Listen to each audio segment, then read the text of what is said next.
Bom dia, turma. Bom dia, galera. Tudo bom? Quem for chegando já vai colocando seu nome aí pra gente saber quem tá aí. Pra eu saber quem é quem, porque eu não conheço o nome de usuário de vocês. Então já vai deixando o nome de vocês aí pra eu poder identificar vocês, beleza?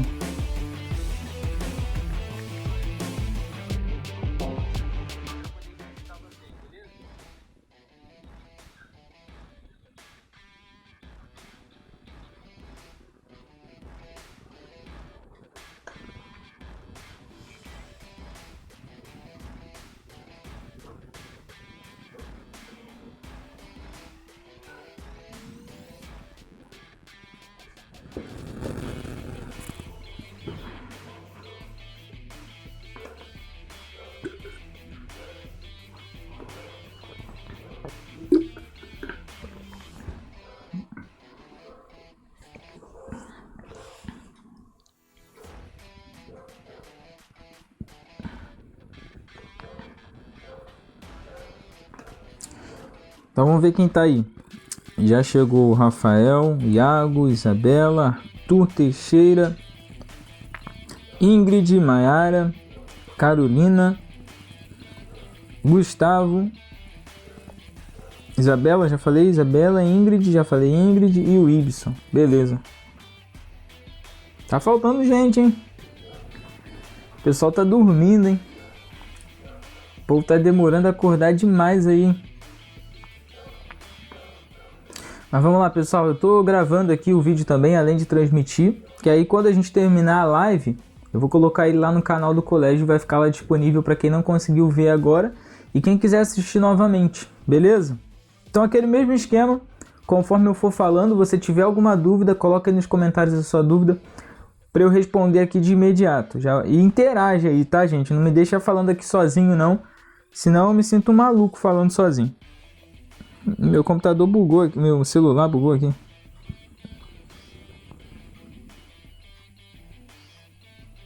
Que isso, gente?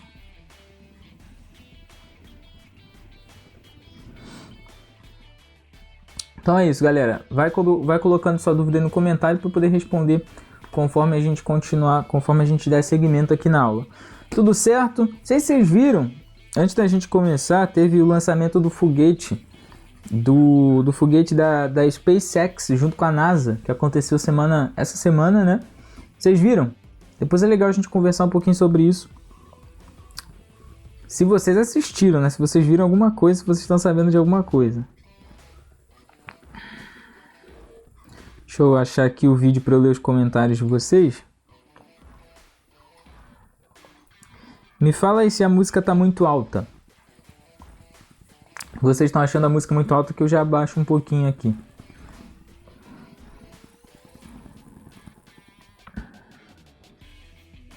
Manda um salve para Chernobyl. Mas por que Chernobyl, cara? Então vamos lá, gente. A aula de hoje é sobre ligações químicas, tá? A gente vai trabalhar o conteúdo dos capítulos 9 e 10, já do segundo livro de vocês, do livro do segundo bimestre. E a gente vai continuar na próxima semana. A gente vai... não estamos separando os capítulos, tá? A gente não vai ter uma aula do capítulo 9 e uma aula do capítulo 10. Eu peguei os conteúdos desses dois capítulos e organizei de uma forma diferente. Então a cronologia da aula vai ser um pouco diferente do que está lá no livro de vocês. Mas é a mesma coisa que está lá. É o mesmo conteúdo com uma abordagem um pouco diferente. Eu acho que essa linha cronológica aqui que a gente vai trabalhar é melhor para vocês de fato compreenderem como é que funcionam as ligações químicas. Certo, pessoal? Olha só, a gente vai utilizar para essa aula dois conhecimentos prévios de vocês. O primeiro é aquilo que vocês aprenderam nas aulas de modelos atômicos, principalmente os últimos modelos atômicos. E o segundo é o que a gente aprendeu em tabela periódica, na aula passada. Então a gente vai reunir esses dois conhecimentos. É muito importante a gente entender esses dois conceitos aí, ou essas duas áreas do conhecimento da química, para vocês conseguirem de fato entender como que funciona uma ligação química, como que é formada uma ligação química e quais são os parâmetros que estão por trás de uma ligação química. Então a gente vai começar falando sobre isso. Para a gente estudar uma ligação química, a gente precisa analisar dois parâmetros dos átomos que envolvem aquela ligação, tá? Pessoal, a ligação química, ela é formada entre átomos, tá bom? Tudo bem? Então, olha só, você tem aí na natureza átomos de diversos tipos, como a gente viu lá na tabela periódica, e esses átomos eles estão constantemente se combinando a fim de encontrar uma estabilidade energética. A fim de encontrar estabilidade energética. Eu sempre falo isso para vocês, o universo ele busca sempre estabilidade. Assim, os átomos eles estão se recombinando em reações e nessas reações ocorrem quebras e formações de ligações químicas. Então, a partir dessas ligações que os átomos podem se unir e formar moléculas, retículos e por aí vai. A gente vai aprender esses nomes mais daqui para frente, né? A gente aprende lá em ciências, vocês aprendem lá em ciências, que o conjunto de vários átomos é uma molécula, né? A gente aprende lá átomo, molécula, célula, não sei se vocês lembram dessa sequência, tem uma sequência, eu não lembro direito, mas tem uma sequência. Nem sempre, aí eu pego vocês agora, nem sempre quando dois átomos se juntam, eles vão formar uma molécula. Nem sempre quando a gente tem a união de átomos, vai haver a formação de uma molécula. Por exemplo, olha só, já pego vocês no pulo. Uma barra de ferro, é correto a gente dizer que naquela barra de ferro possui moléculas de ferro? Tem molécula ali? É errado a gente falar dessa forma. Existe um outro tipo de ligação química. Então, para a gente saber se vai ocorrer formação de moléculas ou não, a gente precisa analisar o tipo da ligação química que está sendo formada ali. Deixa eu ver aqui se tá legal para vocês. A música tá boa, o som tá bom, tá lisinha lá. Então tá ótimo, né? Tá melhor que semana passada, tá? Gente, me fala aí, tá perfeito? Tá perdendo quadro, tá travando alguma coisa? Me fala aí nos comentários. Se estiver travando alguma coisa, vocês me avisam que a gente dá um jeito aqui. Fala aí, beleza? Então, quais são esses parâmetros que a gente precisa entender para analisar o tipo de reação química? São dois parâmetros, e esses parâmetros, pessoal, eles são interligados, tá? Eles são interligados através das tendências periódicas. Lembra que na semana passada a gente viu a forma como os átomos são organizados e essa organização gerou aquilo que a gente conhece como tabela periódica? A forma como a tabela periódica é construída, pessoal, influencia muito na posição em que cada átomo vai estar ali. Então, se um átomo está em uma posição determinada na tabela periódica, ele não está naquela posição por acaso. Aquela posição ela é influenciada pelas características daquele átomo. E quais são essas características? Então vamos lá, vamos com calma. Essas tendências periódicas elas são influenciadas por esses parâmetros aqui, ó, que a gente vai ver. A eletronegatividade, deixa eu ver, tá de qual lado meu? Tá do lado de lá. Eletronegatividade e o raio atômico, o tamanho do átomo. Dois parâmetros, esses dois parâmetros eles são importantíssimos para a gente entender aquilo que a gente chama de tendências periódicas, que são essas tendências aí, olha só. A eletronegatividade, pessoal, eletronegatividade é a capacidade que um átomo tem de atrair elétrons. Então, a sua capacidade de puxar elétrons para si. Principalmente quando a gente fala de capacidade de atrair elétrons, é a capacidade que um determinado átomo possui de atrair elétrons externos, atrair elétrons de um outro átomo.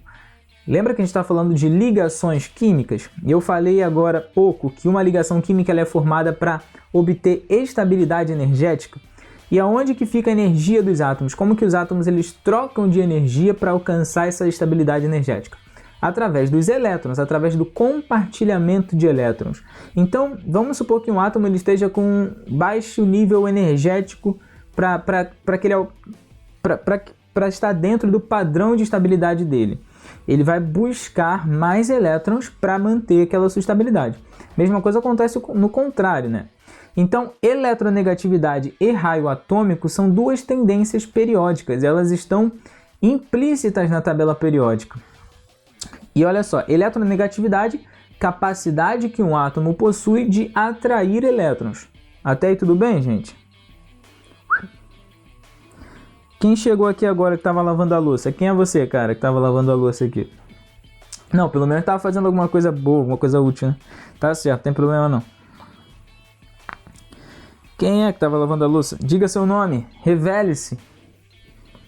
Então vamos lá, gente. Eletronegatividade, capacidade que o átomo possui de atrair elétrons, e o raio atômico é o tamanho do átomo, tá? A gente chama de raio porque a gente está considerando a nuvem eletrônica em formato esférico. E aí o raio é a distância do núcleo até o elétron mais distante do núcleo. Isso daí vai dar para a gente o raio, o tamanho da nuvem eletrônica. Tem a figurinha aí para vocês entenderem mais ou menos como é que funciona isso. Então, a eletronegatividade tem a ver com a capacidade dele de concentrar elétrons, de atrair, e raio atômico tem a ver com o tamanho do átomo, certo? O Wesley que chegou agora. Tudo bem, Wesley? Tudo certo. Ó, vou desculpar dessa vez só. Então vamos lá, gente. Eletronegatividade e raio atômico, juntando essas duas coisas, a gente tem o que podemos chamar de densidade eletrônica, que é o quanto de elétrons existe em um determinado espaço. Então vamos pensar o seguinte, lembra que a gente estudou o modelo atômico de Bohr, que é dividido em camadas? O átomo ele é dividido em camadas. Então se nós temos muitos átomos em poucas camadas, muitos elétrons. Se nós temos muitos elétrons em poucas camadas, isso significa que a densidade eletrônica é alta. Você tem muita coisa em pouco espaço, muitos elétrons em poucas camadas. Agora, se nós temos poucos elétrons em muitas camadas, isso vai dar para a gente uma nuvem eletrônica dispersa, ou seja, a densidade eletrônica desse átomo é baixa. Beleza? Tudo bem, gente? Como é que tá aqui? Me digam aí como é que tá o entendimento de vocês. Vocês estão compreendendo legal isso? Tá todo mundo rindo da palhaçada do Iago. Quem é você? Onde habita? Como vive? Hoje no Globo Repórter. Fala aí, pessoal. Vocês estão entendendo? Vou continuar. Então vimos aí esses dois parâmetros. E aí eu já citei para vocês aqui o modelo de Bohr, que foi uma coisa que a gente estudou lá em modelos atômicos. E segundo esse modelo, os átomos eles se organizam em níveis, em camadas de energia. E hoje a gente vai ver quais são essas camadas de energia. Isso daqui não está no livro de vocês, tá bem pincelado, tá? Mas a gente vai se aprofundar um pouquinho mais do que deveria, porque é melhor para vocês entenderem o que eu vou falar mais para frente. Tá? Se a gente vai estudar ligações químicas e as ligações são formadas pelos elétrons, a gente precisa estudar um pouco mais como os elétrons estão organizados no átomo. A primeira organização é segundo Bohr. Segundo o modelo de Bohr, os elétrons estão organizados em camadas, lembram disso? Em níveis de energia. Quais são essas camadas? A gente tem os nomes, camada K, L, M, N, O, P e Q. E ali do outro lado, se vocês estão vendo aqui, ó, mais aqui na frente da figura, cortou minha mão,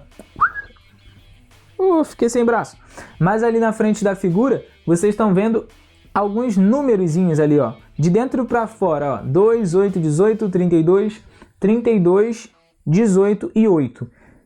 O que são esses números, pessoal? Esses números são a quantidade máxima de elétrons que cada camada, que uma determinada camada consegue comportar. Então, olha só, na camada K, vocês estão vendo ali dentro da camada K, naquela camada energética, cabem 2 elétrons. Na camada L, cabem 8 elétrons. Na camada M, cabem 18 elétrons. Na camada N, vocês estão vendo isso? Na camada N de navio, cabem 32. Na camada O, cabem 32 também. Na camada P, cabem 18 e na camada Q, cabem 8. Então, o número máximo de elétrons para cada camada de um átomo. Até aí tudo bem, gente? Olha só, notem que o número ele vai aumentando e depois ele vai diminuindo. O que acontece? À medida que vai se afastando do núcleo, o tamanho da camada, a capacidade da camada de ter elétrons é maior. Então faz sentido o número estar aumentando, porque a camada está aumentando. Vocês estão vendo isso? Notam isso? O tamanho da camada vai aumentando.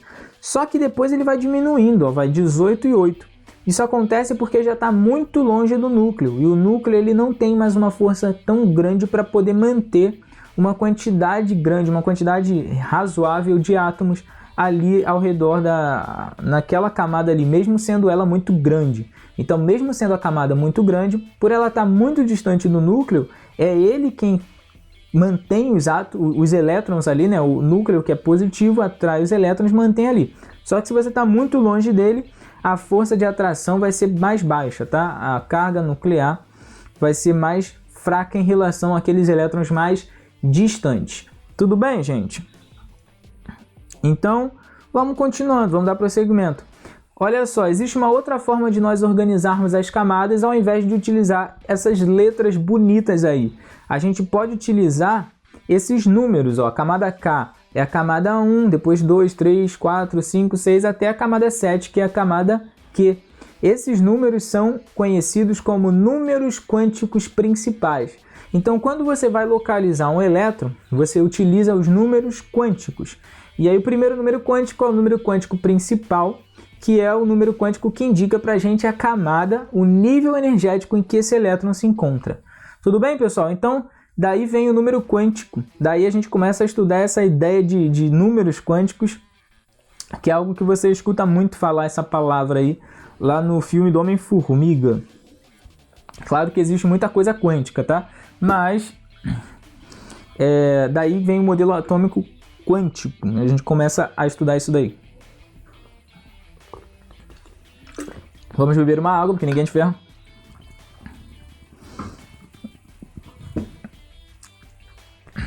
Vamos lá. Deixa eu ver como é que tá a imagem aqui.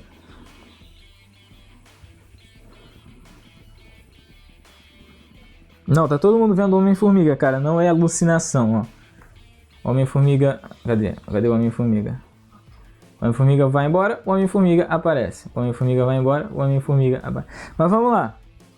Continuando aqui a nossa aula.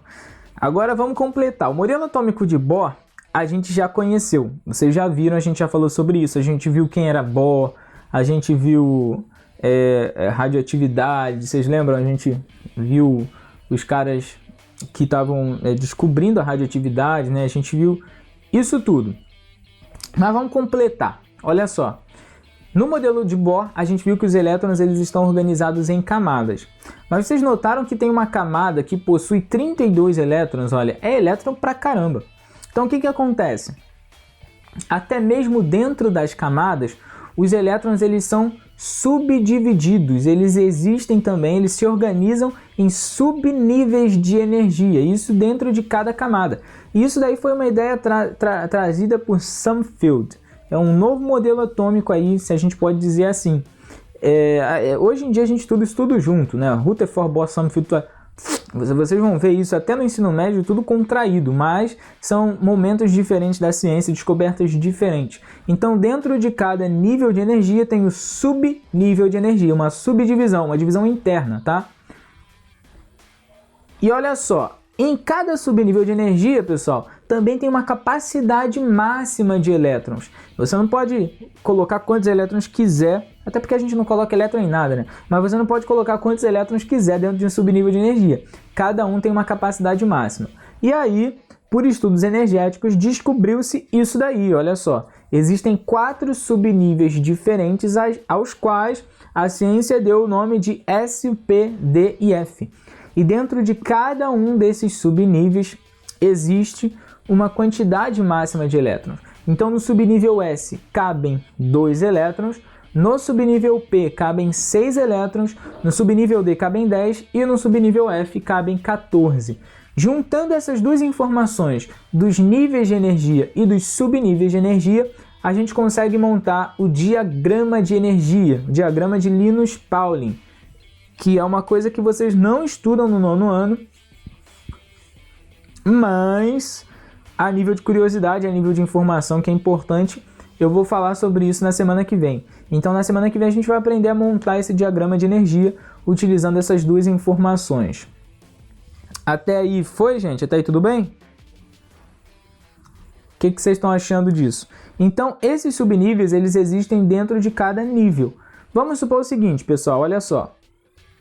O nível de energia K, primeiro nível de energia, ele tem capacidade máxima para 2 elétrons, certo? Então, dentro dele, quais subníveis vão existir? Vai existir um subnível só, o subnível S com capacidade para 2 elétrons. Agora, olha só, vamos pegar o subnível M, por exemplo. O subnível M de Maria tem capacidade máxima para 18 elétrons. O subnível não, desculpa, o nível, a camada. A camada M de Maria, a camada 3, ó, a camada M de Maria tem capacidade para 18 elétrons. Isso significa que ele precisa comportar até 18 elétrons ali dentro. Para ele comportar 18 elétrons nesse nível, ele vai precisar de quais subníveis? Ele vai precisar do subnível S com 2, subnível P com 6 e do subnível D com 10. Então vai completar aí 18. Então a capacidade dele vai ser de 18 elétrons. Certo? Até aí foi? Então vamos continuar. Agora sim a gente vai ver o quanto isso influencia nas tendências periódicas. Vamos lá. A gente viu lá na frente que as tendências periódicas são raio atômico e eletronegatividade. E olha só, pessoal, o raio atômico e a eletronegatividade a gente chama de tendência periódica porque, de acordo com a tabela periódica, esses valores eles vão aumentando ou diminuindo. Na verdade, eu falei de forma errada, tá? É por conta desses valores aumentarem e diminuírem, os átomos são organizados na tabela periódica. Lembra sempre, gente, que a tabela ela é uma consequência dos fenômenos da natureza e não o contrário, tá? O raio atômico ele não é grande porque, vou dar um exemplo aqui para vocês. O raio do sódio ele é muito grande em relação ao raio do cloro, tá? O sódio, ele fica na parte dos metais alcalinos da tabela periódica. Não sei se vocês lembram, lá no começo da tabela periódica. Enquanto o cloro fica lá no finalzinho. Não, o que isso indica pra gente? Que os átomos que estão desse lado da tabela periódica são maiores, possuem raio maior. Só que não é porque eles estão ali na tabela que eles são grandes. É o contrário. É pelo fato deles serem grandes que eles estão naquele lado ali da tabela. Vocês entenderam isso? A tabela periódica é uma consequência das propriedades atômicas e não o contrário. Eu vou ajeitar essa figura aí, esse fundo tá com um tracinho branco ali em cima que tá me dando um nervoso. Pera aí, deixa eu ajeitar isso. Cadê? Eu tô em qual tela aqui? Rapaz, mas como eu não vi isso antes?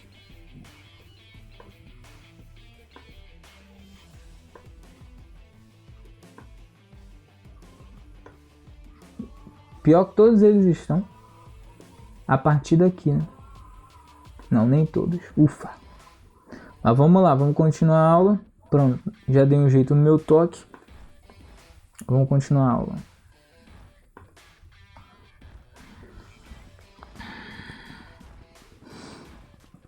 Então vamos lá, pessoal. O raio atômico e a eletronegatividade são influenciados por essas duas coisas aí, esses dois outros parâmetros, que são o número atômico, que a gente já estudou, que é a quantidade de prótons. Na semana passada, a gente viu na tabela periódica que o número atômico ele é organizado de forma crescente. Então, à medida que você anda para cá, olha, na tabela periódica, à medida que você, olhando para ela, anda para a sua direita, na tabela periódica, o número atômico está sempre aumentando. Então, a gente tem o hidrogênio com o número atômico 1, a gente tem o hélio com o número atômico 2, depois o lítio 3, depois 4, 5, 6, 7, e assim vai. O número atômico está sempre aumentando para cá. Isso vai influenciar no raio e na eletronegatividade. O outro parâmetro, pessoal, é o número de camadas, que a gente acabou de ver. Quanto mais camadas um átomo tiver, maior vai ser a capacidade dele ter um raio grande. Vamos ver como é que esses dois parâmetros aí eles se relacionam. Olha só. Opa. Quando o número atômico é alto, quando o número atômico é grande, ou seja, o átomo ele tem muitos prótons e o número de camadas é pequeno, o que vai acontecer? A gente vai ter uma concentração muito grande de carga. Lembram disso? Número atômico grande e número de camadas pequeno, concentração de cargas. Muitos prótons e raio pequeno. Se ele tem muitos prótons, se o núcleo dele é muito grande, pessoal, os prótons eles possuem carga positiva. Vocês lembram disso? O núcleo é positivo. Isso significa que a carga positiva dele vai ser muito forte. Ou seja, a eletronegatividade dele vai ser alta. Só que o raio atômico vai ser baixo, porque como o núcleo tem a capacidade de atração muito forte, ele vai concentrar os elétrons do átomo mais para próximos dele. Então, quando a gente tem número atômico alto e o número de camadas baixo, a característica que a gente tem é de um átomo pequeno, com um raio pequeno, raio atômico pequeno, e eletronegatividade muito alta, ou seja, um átomo muito eletronegativo. E um exemplo disso é o átomo de flúor, que vocês podem encontrar lá no finalzinho da tabela periódica. Então ele está ali no finalzinho, ele tem o número atômico alto em relação à linha dele, em relação ao que a gente chama de período, tá? A linha é o período da tabela periódica, falei isso na semana passada. Só que ele possui número de camadas pequeno em relação aos outros átomos que estão embaixo dele. Então, essa coisa aí é uma relação, tá, gente? Esses dois parâmetros eles precisam ser relacionados para entender isso. Quando o número atômico é alto e o número de camadas é baixo, a gente tem um átomo pequeno e muito eletronegativo. Vocês entenderam isso, pessoal? Professor, para mim não mudou muito, não. O que não mudou, cara?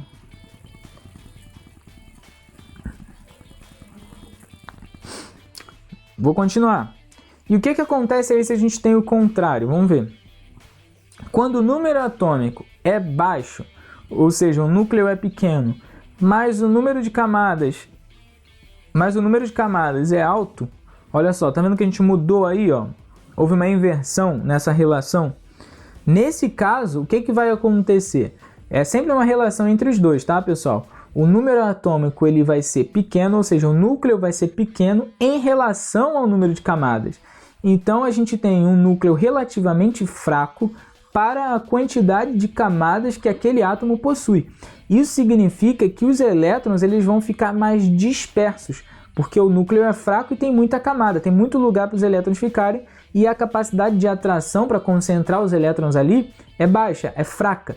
Então, isso significa que a gente vai ter um átomo grande e pouco eletronegativo, raio atômico grande, átomo disperso e a eletronegatividade lá embaixo, ou seja, a capacidade dele atrair outros elétrons vai ser muito fraca, justamente porque ele tem um raio muito grande. Lembra que quem atrai elétrons é o núcleo. Se o raio é muito grande, quando esse átomo se aproximar de um outro átomo, esse núcleo vai ter uma capacidade muito baixa, quase que pífia, de atrair elétrons desse outro átomo. Entenderam? Então essa relação aí, um exemplo disso é o átomo de rubídio. Olha só a diferença dele para o flúor. Ele tem um núcleo menorzinho e o raio dele é muito maior, uma quantidade mais absurda de elétrons. Isso vai fazer com que os elétrons fiquem mais dispersos, porque o núcleo não vai ter capacidade para concentrar essa carga energética ali perto dele. Beleza? Então vamos continuar. A gente já tem essas duas coisas. Vocês estão anotando isso daí, gente? Vocês têm que anotar, hein? Pega o caderno de vocês, aí começa a fazer anotações, mapa mental, e anotem isso daí para ficar claro na mente de vocês. Vou continuar. Agora vamos ver como é que isso vai funcionar na tabela periódica. Lembra que a eletronegatividade, para ela ser alta, a gente precisa que o átomo ele tenha um núcleo grande em relação à quantidade de camadas. Como que a gente sabe que o átomo ele tem um núcleo grande, pessoal? Quando o seu número de prótons é grande, ou seja, seu número atômico. E lembra que o número atômico ele está crescendo, olha, de lá para cá, olha só. A gente tem o hidrogênio com o número atômico 1, vindo para cá o hélio tem o número atômico 2, depois a gente tem lá o lítio com o número atômico 3, depois o berílio com o número atômico 4, o boro com o número atômico 5, aqui o carbono verdinho, ó, com o número atômico 6, depois o nitrogênio 7, o oxigênio 8, o flúor 9 e por aí vai. Isso significa que quanto maior for o número atômico, maior vai ser a capacidade desse átomo atrair outros elétrons. Só que, pessoal, a eletronegatividade ela também é inversamente proporcional à quantidade de camadas. E na tabela periódica a gente também consegue identificar a quantidade de camadas de um átomo. A gente nota isso, pessoal, pelo período que esse átomo está.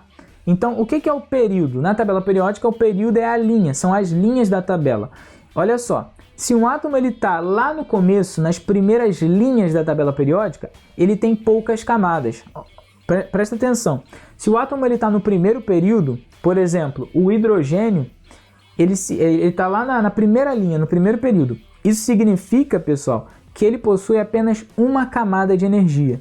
Agora, o frâncio, que é aquele lá no finalzinho, roxinho ali, olha, ele está no sétimo período. Isso significa que ele possui todas as 7 camadas, todos os 7 níveis de energia. O K, o L, o M, o N, o O, o P e o Q. Entenderam isso? Então, conforme vai descendo na tabela periódica, a capacidade dele ser eletronegativo, a capacidade de ele atrair outros elétrons vai diminuindo, tá? Então, a eletronegatividade ela é forte nos átomos lá de cima, porque eles são menores. Então, como eles são menores, a distância do núcleo, a distância entre o núcleo e o elétron externo vai ser menor. Então, a capacidade dele atrair aquele elétron vai ser maior.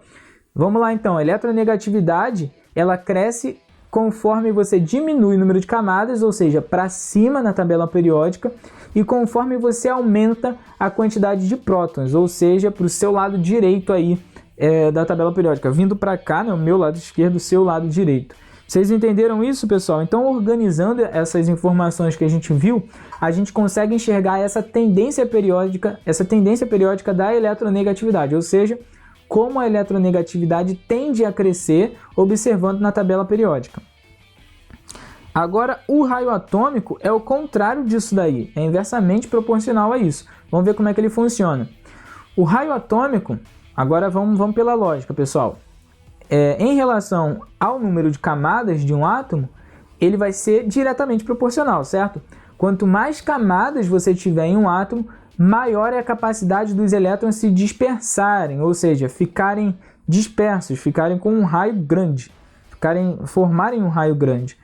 E quanto menor, na verdade, a quantidade de prótons, menor vai ser a capacidade do núcleo concentrar esses elétrons. Se menor é a capacidade do núcleo concentrar os elétrons, maior vai ser a dispersão. Então, o raio atômico ele é diretamente proporcional à quantidade de camadas e inversamente proporcional ao número atômico.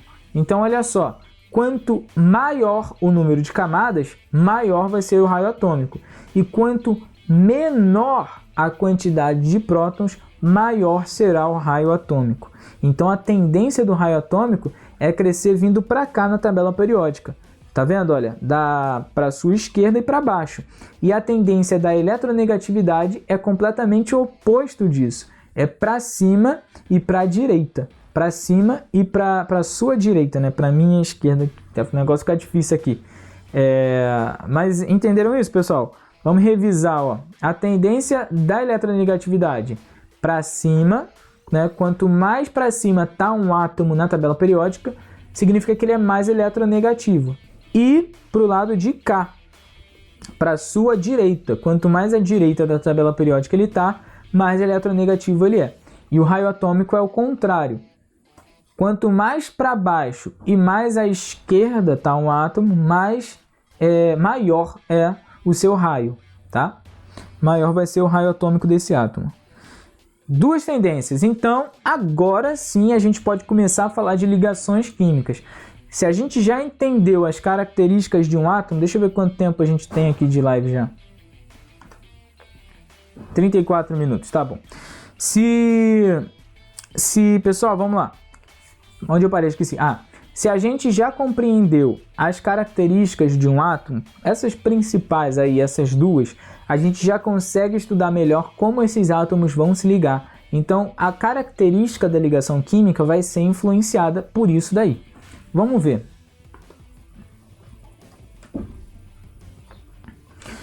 Então, olha só, pessoal, agora eu vou falar sobre a polaridade de uma ligação química. O que é isso?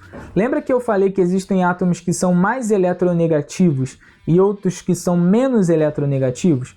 Os átomos mais eletronegativos, quando estão em ligação química, eles têm a capacidade de atrair elétrons para si. Eles vão atrair a nuvem eletrônica para si. E isso vai fazer com que a ligação crie uma polaridade. Os elétrons eles vão ficar mais concentrados de um lado do que de outro, tá? Só que isso aí tem níveis diferentes. Então, olha só, eu tenho aqui 3 exemplos que a gente vai ver nessa figurinha aí, ó. Cadê a figura? Aí. Então, olha só, olha a observação que eu coloquei. Quanto maior a diferença de eletronegatividade, maior vai ser a polaridade da ligação. Quanto mais distante os átomos estão na tabela periódica, sacaram isso? Maior a diferença de eletronegatividade, maior vai ser a polaridade da ligação. Eu tenho 3 exemplos de ligação ali e esse gráfico, na verdade, pessoal, é um gráfico de densidade eletrônica, tá? Quanto maior a bolinha e mais vermelha, mais denso tá a energia.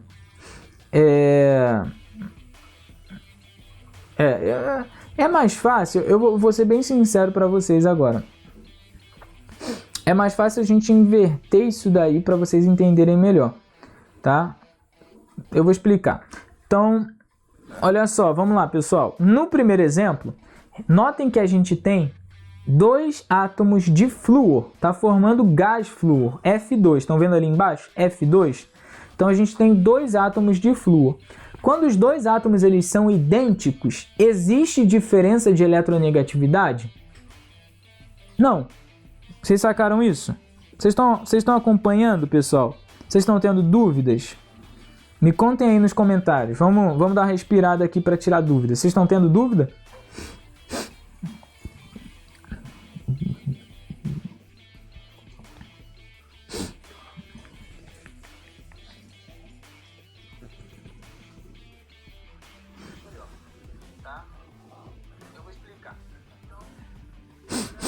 Sem dúvidas, todo mundo sem dúvida, gente?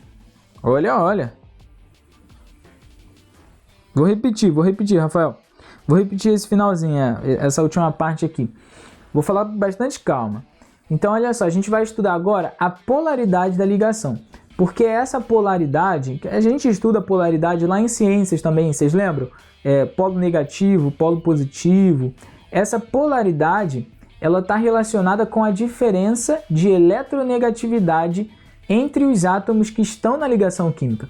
Então, quando a diferença de eletronegatividade é muito grande, isso significa que um átomo qualquer, ele vai ter uma capacidade de atrair os elétrons maior que o outro átomo. Isso vai fazer com que ele concentre para si a nuvem eletrônica. Ele vai concentrar a nuvem eletrônica para si. Vocês entenderam isso, gente? Olha só, ali no primeiro exemplo, a gente tem uma molécula de flúor, do gás flúor. Nessa molécula nós temos 2 átomos de flúor. Então tem um exemplo ali da fórmula molecular, que é F2. Vocês estão vendo? F2. Sacaram isso? F2, 2 átomos de flúor. Como são 2 átomos do mesmo tipo, isso significa que o tamanho e a eletronegatividade desses átomos é igual, é idêntico. Então olha como é que vai ficar a ligação química. Quando 2 átomos idênticos se juntam, eles vão formar uma nuvem eletrônica homogênea. Então a nuvem molecular aí, ela vai ser homogênea, ou seja, nem tanto para um lado, nem tanto para o outro. Então vai haver polaridade? Vocês acham que vai haver polaridade nessa ligação química? Fala aí nos comentários. Nessa ligação ali do flúor, ó, vou pular aqui. Nessa primeira ligação aí do flúor, o que vocês acham? Nós temos 2 átomos iguais. Isso significa que vai haver polaridade nessa ligação? Respondam aí nos comentários, pessoal.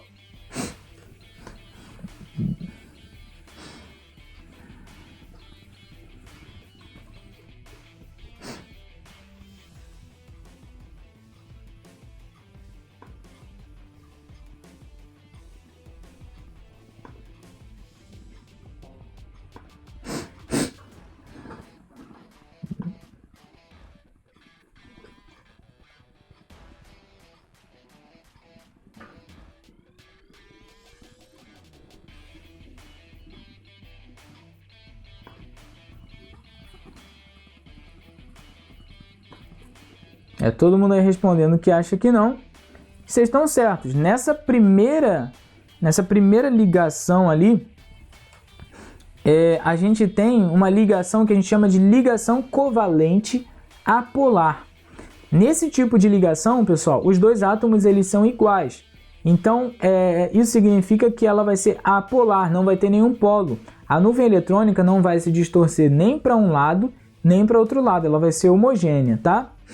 Ela é uma ligação covalente, pessoal, porque a diferença de densidade eletrônica entre os dois átomos, nesse caso, nem existe diferença. A densidade eletrônica é idêntica, tá? Olha essa segunda... vamos ver agora as características, então, entre uma ligação covalente apolar. Então, a ligação covalente apolar, ela sempre ocorre entre átomos iguais, porque não vai ter polarização. Então, não vai ter distorção de densidade eletrônica nem para um lado nem para o outro, tá? Os elétrons eles vão ficar homogêneos em toda a molécula, tá? Vai ter elétron no mesmo nível em toda a molécula. Ela ocorre entre átomos pequenos. A gente vai ver que átomos muito grandes, quando unidos entre si, vão formar um outro tipo de ligação, que é o que a gente vai estudar lá na frente. E ocorre entre ametais. Por que ocorre entre ametais? Se vocês forem ver na tabela periódica de vocês aí, agora que vocês já entendem as tendências periódicas, os átomos pequenos, eles estão todos do lado de cada tabela periódica, lá no finalzinho. Então, lá no finalzinho, lá em cima, são os átomos pequenos. Esses átomos são os ametais, eles não são metais. Então, são esses átomos que formam compostos moleculares, através de ligações covalentes, tá bom? Então, elas ocorrem entre átomos iguais, ocorrem entre átomos pequenos e entre ametais. Beleza? Continuando, olha essa ligação aqui do meio agora. Existe uma diferença. Agora a gente não tem mais dois flúors. A gente tem um hidrogênio e um flúor. São átomos que são pequenos, os dois, tanto o hidrogênio quanto o flúor, porém são átomos que são diferentes. Nesse caso, pessoal, o flúor ele é mais eletronegativo que o hidrogênio. Isso porque ele tem muito mais prótons que o hidrogênio. Olha só, o número atômico do hidrogênio é 1 e o número atômico do flúor é 9. Então, o hidrogênio ele tem 1 próton no núcleo, enquanto o flúor tem 9 prótons no núcleo. Isso significa que a capacidade do flúor de atrair elétrons para si é muito maior que a capacidade do hidrogênio de atrair elétrons para si. Então, na ligação química, o flúor vai puxar mais os elétrons para o lado dele. E olha como é que fica o gráfico aí. A gente já tem uma polarização, tá? Só que como esses dois átomos eles são pequenos, os dois átomos são relativamente pequenos, ela ainda é uma ligação covalente. Então, ali naquele caso, a gente tem uma ligação covalente polar. Por que polar? Porque nós temos átomos diferentes, logo a diferença de eletronegatividade entre esses átomos vai ser diferente, fazendo com que um átomo puxe mais os elétrons para si e concentre mais a carga negativa de um lado. Então a carga negativa fica mais concentrada de um lado do que do outro. Beleza? Então uma ligação covalente polar. Características da ligação covalente polar. Ocorre entre átomos diferentes, nunca entre átomos iguais, porque se os átomos forem iguais, ela vai ser apolar, não vai ter polarização. Ocorre também entre átomos pequenos, porque ainda é uma ligação covalente. A gente vai ver a diferença aí daqui a pouco. E ocorre também entre ametais. Então a única diferença da covalente polar e da covalente apolar é que na polar os átomos são diferentes. E na apolar os átomos são iguais. Beleza? Tá tranquilo. Agora a gente vai para esse terceiro exemplo ali, ó. No terceiro exemplo, a gente tem o lítio e o flúor. Então olha agora a diferença. O lítio, o flúor, na verdade, ele está aqui bem em cima e bem à sua direita na tabela periódica. Enquanto o lítio, ele está lá embaixo. É legal ter uma tabela periódica. Deixa eu ver se tem uma tabela aqui no livro. Uma tabela periódica na mão para vocês verem isso bem na cara. Não tem. Eu devia ter colocado na tela aí uma tabela periódica. Mas se você pegar a tabela periódica do seu livro, você vai ver que o lítio está bem lá embaixo. Então olha a diferença aí. A gente já tem o flúor, que é muito eletronegativo e pequenininho, tá? Então o flúor, como ele está aqui assim, ó, à direita e em cima na tabela periódica, né? À sua direita e em cima na tabela periódica, ele é bem pequeno e muito eletronegativo. Já o lítio, ele está à esquerda e bem lá embaixo. Bem lá embaixo não, mas assim, em relação ao flúor, ele está embaixo. E bem à esquerda, tá? Isso é o fato dele estar bem à esquerda significa que ele já é bem grande em relação ao flúor. Então a gente tem aí o flúor, que é um átomo pequeno e carregado demais, ou seja, muito eletronegativo, e o lítio, que é um átomo pouco eletronegativo e muito grande. Quando esses dois caras eles se juntam, olha só o que vai acontecer, pessoal. O flúor, ele vai distorcer a nuvem eletrônica do lítio. Imagina só que o lítio ele é tão disperso que ele parece um algodão doce. E o flúor vai sugar esse algodão doce, vai fazer uma distorção. Olha como é que o gráfico ele já está diferente ali. A gente já tem uma concentração muito grande. Esse tipo de ligação química, pessoal, é extremamente polar, tá? E ocorre um efeito chamado de polarizabilidade da nuvem eletrônica, que é essa distorção da nuvem eletrônica, tá bom? Nesse caso a gente chama a ligação de ligação iônica. Então essas são as ligações iônicas. São ligações extremamente polares, tá? E nesse caso da ligação iônica, diferente da covalente polar, ocorre a distorção da nuvem eletrônica, porque você tem um átomo que é muito pequeno e eletronegativo e o outro átomo que é muito grande e pouco eletronegativo. Então, quando a gente tem essa diferença muito grande de tamanho de eletronegatividade, um átomo vai distorcer, ele vai polarizar tanto a ligação química que ele vai distorcer a nuvem eletrônica. É como se ele fosse sugando assim a nuvem eletrônica para ele. Ele é um parasita. Vocês sacaram isso? O Rafael perguntou, para ser polar tem que ser diferente. Isso aí, Rafael, certinho. Para ser polar tem que ser diferente, porque um elétron vai acabar puxando... Um átomo, ele vai acabar puxando mais os elétrons para si do que o outro. Então ele vai sempre que tu tem átomos diferentes, é polar, tá? É claro que uns vão ser mais polares do que os outros, mas sempre vai ser polar. Para ser apolar, os átomos têm que ser iguais. Agora vamos ver as características de uma ligação iônica, ó. A ligação iônica ocorre entre átomos diferentes.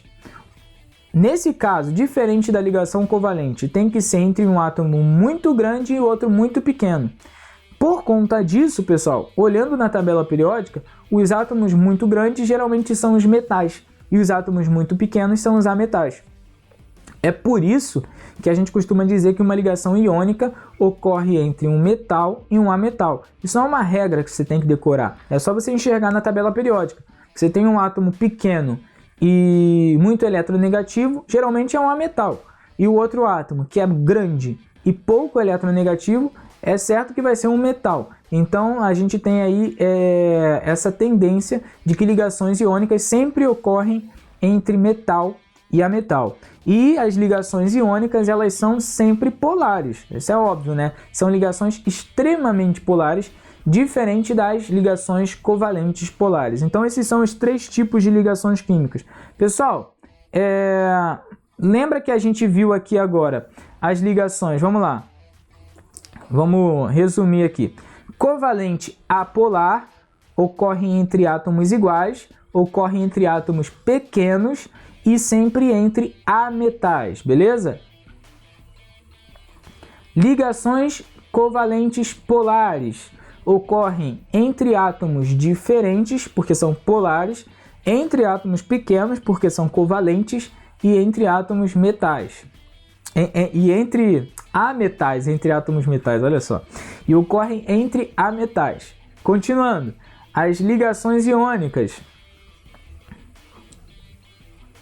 elas ocorrem entre átomos diferentes também, ocorrem entre átomos que são tamanhos diferentes, né, entre um átomo grande e outro pequeno, ocorre entre metal e ametal por consequência disso, e são sempre polares. Só que aí vocês notam que está faltando alguma coisa, né? A gente já viu a primeira que ocorre entre dois ametais, que são as covalentes, né? Sempre entre dois ametais. E as ligações iônicas ocorrem entre metais e ametais. Correto? Então, na ligação covalente, ametal com ametal, e na ligação iônica, metal com ametal.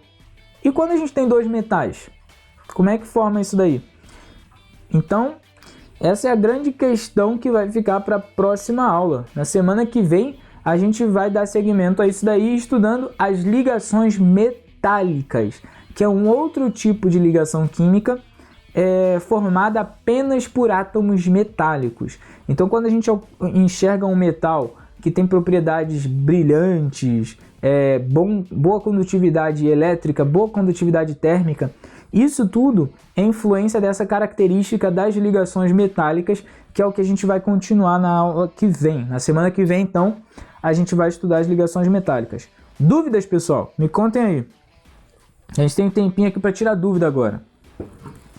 Vamos lá. A gente tem que fazer um intervalo, tem aula de física depois. Então vamos para dúvidas aí, sem chororô. Fala aí, quem é o zumbi? Deixa eu ver aqui. Zumbi.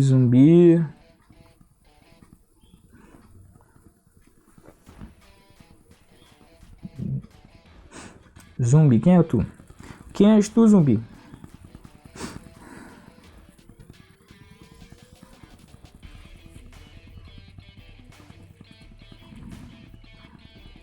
Arthur Teixeira.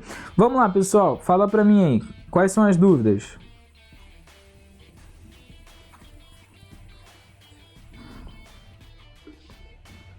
Vocês entenderam legal?